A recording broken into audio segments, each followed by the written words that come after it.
Kasih karunia dan damai sejahtera dari Tuhan Allah Bapa kita dan dari anaknya Tuhan Yesus Kristus menyertai kamu. Amin. Shalom, selamat pagi saudaraku. Mari kita baca firman Tuhan, merengkatkan kita melakukan pekerjaan kita untuk kemudiannya, yaitu dari surat Rasul Paulus yang kedua kepada Timotius pasal 2 ayat 19. 2 Timotius 2 ayat 19. Demikianlah firman Tuhan. Tetapi dasar yang diletakkan Allah itu teguh, dan materainya ialah Tuhan mengenal siapa kepunyaannya, dan setiap orang yang menyebut nama Tuhan hendaklah meninggalkan kejahatan. Demikianlah firman Tuhan. Saudaraku yang terkasih dalam Yesus Kristus, ancaman paling besar dalam kemurnian pengajaran dan juga kelangsungan daripada hidup orang yang beragama, secara khusus orang percaya yaitu orang Kristen, bukan ancaman bahaya eksternal, tetapi justru muncul dari dalam atau bahaya internal, yaitu pengajar-pengajar palsu atau pengajar-pengajar sesat. Dan hal itu juga dihadapi oleh gereja mula-mula, secara khusus jemaat yang digembalakan oleh Timotius.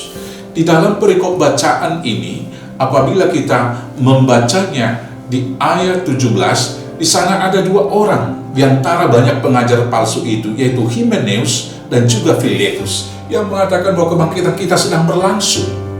Saudaraku yang terkasih, hal itu menyebabkan banyak percekcokan, banyak konflik di antara sesama anggota jemaat. Karena itulah Paulus mau mengajar Timotius menghadapi pengajar-pengajar sesat tersebut, yang diantaranya tadi yaitu Filetus dan juga Himeneus tersebut. Maka Paulus mengatakan yang pertama di ayat 15 di sana dikatakan, mengusahakan supaya layak di hadapan Allah sebagai pekerja yang tidak usah malu, yang berterus terang memberitakan perkataan kebenaran itu, mengatakan iya bila iya, tidak bila tidak, dan isi yang sesungguhnya dari pengajaran. Yang kedua, menghindari omongan yang kosong dan yang tak suci, yang hanya menambah kefasikan di ayat 16. Yang ketiga, menjauhi nafsu orang muda, mengejar keadilan, mengejar kesetiaan, kasih dan damai bersama-sama dengan mereka yang berseru kepada Tuhan dengan hati yang murni. Dan yang keempat, menghindari soal yang dicari-cari, yang bodoh dan yang tidak layak. Singkatnya, perdebatan yang sia-sia harus dihindarkan. Soal beragama bukan soal argumen yang panjang, tapi soal bagaimana kita menjauhi dan meninggalkan kejahatan, hidup benar di mata Tuhan, sehingga dari apa yang kita lakukan boleh dilihat sesama.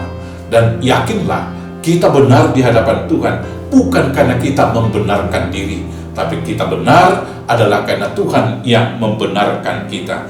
Karena inilah dasar yang diletakkan oleh Allah.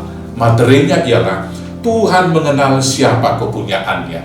Tuhan mengenal luar dan dalam kita, maka tidak perlu kita membela diri seolah kita orang yang lebih kudus. Dan setiap orang kepunyaan Allah yang menyebut nama Tuhan tentunya meninggalkan hal-hal yang jahat. Saudaraku, banyak berkembang pengajar palsu, pengajar sesat. Kita tidak perlu memusingkan itu. Kita harus hindari perdebatan yang sia-sia, tapi tunjukkan hidup yang seturut dengan firman Tuhan. Selamat bersaksi, Tuhan Yesus memberkati. Amin. Kita bersatu dalam doa. Terima kasih Bapa atas firman. Mampukan kuatkan kami hidup tetap di dalam kebenaran dan menyerukan nama Tuhan dalam semua aktivitas tugas kehidupan kami. Karena kami yakin percaya Tuhan mengenal kami, karena kami adalah umat tebusan dan kepunyaan Allah. Maka sekarang berkati kami dalam melakukan semua tugas pekerjaan kami, agar itu boleh menjadi berkat bagi banyak orang dan kemuliaan bagi nama Tuhan. Hanya di dalam nama Yesus Kristus Tuhan Juru Selamat kami yang hidup. Amin. Selamat beraktivitas. Tuhan Yesus memberkati. Horas, horas, horas.